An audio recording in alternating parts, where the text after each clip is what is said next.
ओम श्री साई नाथाय नमः। आज हम लोग अध्याय 4 में श्री साईं बाबा का व्यक्तित्व कैसा था, इसके बारे में पारायण करेंगे। श्री साईं बाबा के सानिध्य से शिरडी का महत्व विशेष बढ़ गया। अब हम उनके चरित्र का अवलोकन करेंगे। उन्होंने इस भवसागर पर विजय प्राप्त कर ली थी, जिसे पार करना महान दुष्कर तथा कठिन है। शांति उनका आभूषण था तथा वे ज्ञान की साक्षात प्रतिमा थे। वैष्णव भक्त सदैव वहां आश्रय पाते थे। दान वीरों में वे राजा कर्ण के समान दानी थे। वे समस्त सारों के सार स्वरूप थे। ऐहिक पदार्थों से उन्हें अरुचि थी। सदा आत्मस्वरूप में निमग्न रहना ही उनके जीवन का मुख्य ध्येय था।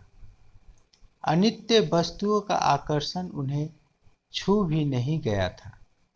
उनका हृदय शीशे के सदृश उज्ज्वल था। उनके श्रीमुख से सदैव अमृत वर्षा होती थी। अमीर और गरीब उनके लिए दोनों एक समान थे। मान अपमान की उन्हें किंचित मात्र भी चिंता न थी। वे निर्भय होकर संभाषण करते, भांति भांति के लोगों से मिलजुल कर रहते। नर्तकियों का अभिनय तथा नृत्य देखते और गजल कव्वालियां भी सुनते थे। इतना सब करते हुए भी उनकी समाधि किंचित मात्र भी भंग न होती थी। अल्लाह का नाम सदा उनके होठों पर रहता था। जब दुनिया जागती तो वे सोते, और जब दुनिया सोती तो वे जागते थे। उनका अंतःकरण प्रशांत महासागर की तरह शांत था। न उनके आश्रम का कोई निश्चय कर सकता था और न उनकी कार्य प्रणाली का अंत पा सकता था। कहने के लिए तो वे एक स्थान पर निवास करते थे, परंतु विश्व के समस्त व्यवहारों व व्यापारों का उन्हें भली भांति ज्ञान था। उनके दरबार का रंग ही निराला था।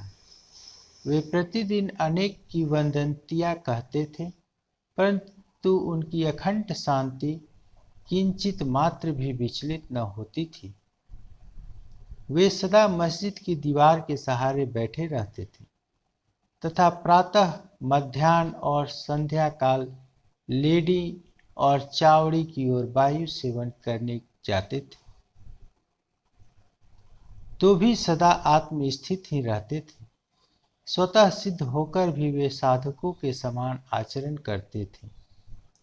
वे विनम्र, दयालु तथा अभिमान रहित थे। उन्होंने सबको सदा सुख पहुंचाया। ऐसे थे श्री साईं बाबा, जिनके श्री चरणों का स्पर्श कर शिरडी पावन बन गई।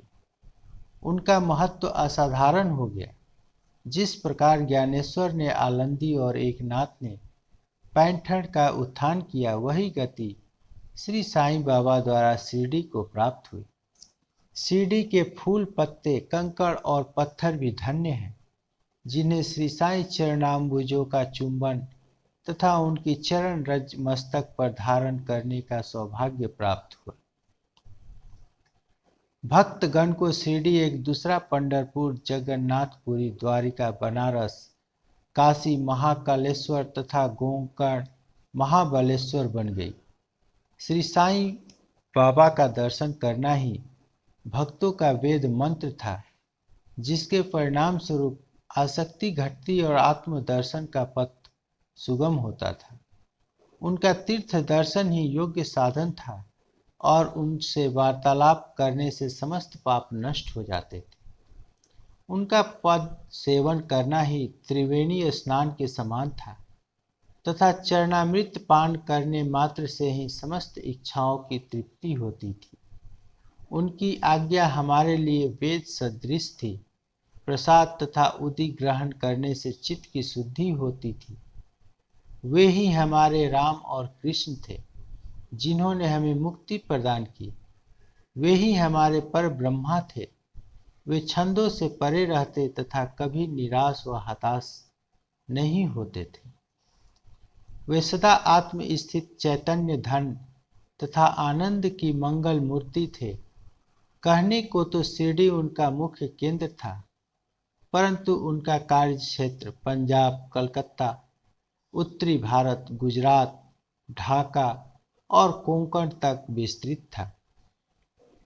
श्री साईं बाबा की कीर्ति दिन प्रतिदिन चहुं ओर फैलने लगी और जगह जगह से दर्शनार्थ आकर उनके भक्त लाभ उठाने लगे। केवल दर्शन से ही मनुष्यों, चाहे वे शुद्ध अथवा अशुद्ध हृदय के हो, के चित्त को परम शांति मिल जाती थी। उन्हें उसी आनंद का अनुभव होता था जैसा कि पंढरपुर में श्री विट्ठल के दर्शन से होता है। यह कोई अतिशयोक्ति नहीं, देखिए एक भक्त ने यही अनुभव पाया है। ओम श्री साईं नाथाय नमः।